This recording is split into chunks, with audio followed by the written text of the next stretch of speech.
요한계시록은 요한계시록 18장이 없었으면 아마 안 썼을 거다.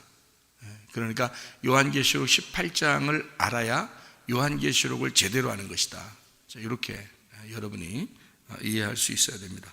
요한계시록 18장 4절, 또 내가 들으니 하늘로부터 다른 음성이 나서 이르되 내 백성아 거기서 나와 그의 죄에 참여하지 말고 그가 받을 재앙들을 받지 말라. 이 말씀을 우리에게 해주고 있습니다.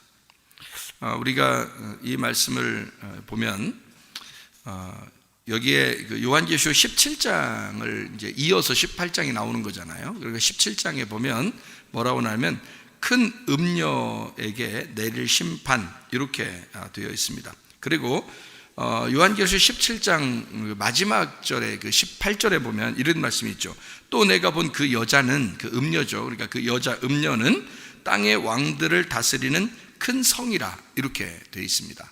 그러니까 여기에 그 큰 성이라고 얘기한 그 도시, 큰 도시라고 하는 그게요, 여자 음녀라는 여자인데 큰 도시다. 그러니까 큰 음녀죠. 음녀들이 있고 음녀가 있고, 그리고 도시들이 있는데 큰 도시가 있다, 이렇게 되어 있는데, 성경이라고 하는 게 이제 어떤 대표적으로 뭘 설명하려고 하는 내용들은 요한계시록 특별히 그렇습니다. 그러니까 그런 어떤 이 정리하는 것을 딱 잡아놓고 성경 보지 않으면은 성경이 뭐 전혀 이제 이해를 못하는 내용이 되는 거예요.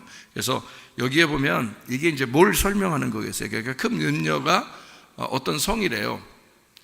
그러면 뭐를 설명하려고 이렇게 해놓는 거겠어요? 성경에서 어떤 큰 성, 큰 도시, 뭐 이런 거는 뭐라고 볼 수 있나요? 어느 성, 어느 도시를, 큰 음녀니까 나쁜 거 얘기할 거 아니야. 나쁜 거니까 어느 성. 좋은 거는 어느 성이에요? 좋은 거는 예루살렘 성입니다. 그럼 예루살렘 성의 반대가 되는 나쁜 성은 뭐였어요? 바벨론이죠. 그러니까 바벨론인 거예요. 그러니까 바벨론이 음녀인 거죠. 그러니까 예루살렘은 신부의 음녀의 반대니까 신부가 되겠죠. 그죠? 그러니까 성경은 그렇게 딱 정해져 있는 규칙이라는 게 있어서, 그 지난번에 숫자도 규칙이 되어 있다고 했죠. 그러니까 그 규칙을 정해놓고서 이게 쓴 거기 때문에요, 그런 공식이 없이는, 공식을 대입해 놓고 있지 않으면 성경은 다 엉뚱하게 해석이 되는 거예요. 예, 이거 뭐 안 맞아요. 성경은 아무리 이쪽은 맞는 것 같은데 저쪽은 안 맞는 거야. 근데 성경은 여기 요한계시록이나 창세기나 예레미야서나 뭐 다 똑같이 하나로 다 연결이 돼야 되는 거예요. 그래야 성경을 올바로 해석하는 거지. 그렇지 않으니까 자기가 원하는 대로 그 부분에 있어서 요건 요거야 했는데 딴 데는 안 맞아. 그럼 그걸 이단이라 그러는 거예요. 그거를. 그러니까 그 사람들이 성경을 막 어떻게든지 막 그걸 이렇게 비유적으로, 은유적으로 막 이렇게 풀어서 막 보려고 한 건데, 사람들이 볼 때는, 성경을 전혀 모르는 사람들이 들을 때는 와, 뭐 대단히 뭐 잘 풀었다, 뭐 저 사람 해석이 막 놀랍다, 뭐 이렇게 할 수 있지만, 성경을 진짜 아는 사람들이 보면요, 그건 정말 이단적인 거죠. 우스운 거야.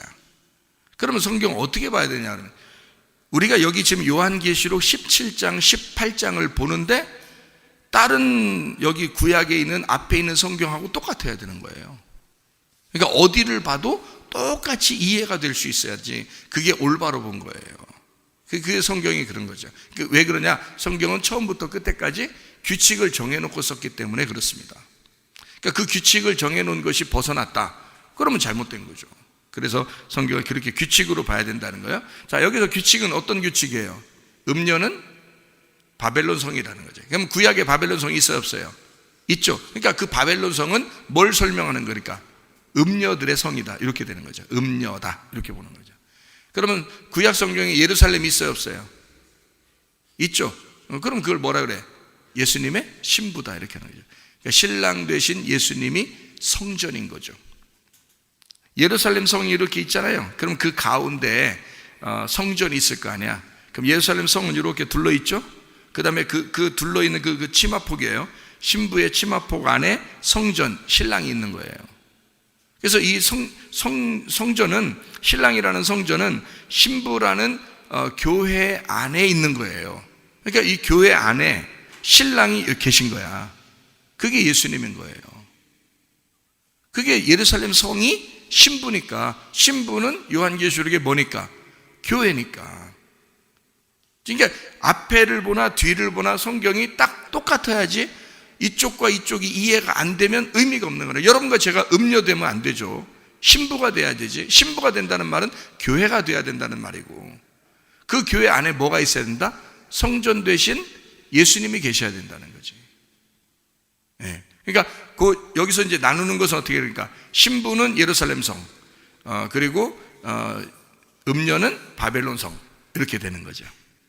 자, 그러면 여러분 이제 바벨론 그러면 옛날 바벨론 다 없어졌는데, 바벨론, 메데파사, 그리스, 로마 이렇게 해서 시대가 예수님 올 때가 로마 시대고요. 그 전에 시대가 이제 그리스 시대고, 그리스 시대 전에가 메데파사의 시대예요. 메데파사의 시대 전에가 바벨론 시대거든요. 바벨론 시대 전에가 아수르 시대고, 그 전에가 애굽 시대란 말이에요. 그러니까 성경에는 그 시대마다 애굽, 아수르, 그 다음에 바벨론, 메데파사, 그리스, 로마, 이제 그 다음에 로마 이제 2000년 지나서 지금은 이제 지금의 세계 패권을 가진 나라들이 또 생겼죠, 그죠? 그러면 성경을 쓸 때, 이 내용을 쓸 때는 뭐를 쓰려고 하는 거냐면 하나의 어떤 내용을, 그러니까 하나님이 우리에게 말하고 싶어하는 어떤 내용을 쓰고 싶은 거예요. 어떤 내용을 쓰고 싶냐면 특별히 요한계시록까지 오면은 교회에 대한 걸 쓰고 싶어 하는 거예요. 그 교회가 신부니까. 그게 마지막 어린 양의 신부인 교회가 요한계시록 19장에 요걸 마무리를 해야 되니까, 어린 양의 혼인잔치, 다시 말하면 예수님하고 결혼해서 모든 게 끝나는 거예요. 그 요한계시록이에요. 그러니까 그 전에 여기 요한계시록 그 내용을 써야 되니까 그 전에 이 신부와 음녀를 구분해 줘야 되고, 새 예루살렘과 예루살렘이라는 것을 구분해 줘야 되고요. 옛날에 예루살렘이 있던 걸 구분해 줘야 되고, 그리고 옛날에 있었던 그런 내용, 그러니까 바벨론, 메데파사, 그리스, 로마 이런 그 모든 시대를 이제 설명해 줘야 되는 거란 말이에요. 그러니까 바벨론이라고 하는 걸 대표적으로 놔서 그렇지, 바벨론의 문화가 메데파사로 들어갔겠죠. 메데파사의 문화가 그리스로 들어가겠죠. 그리스의 문화는 로마로 들어갔겠죠.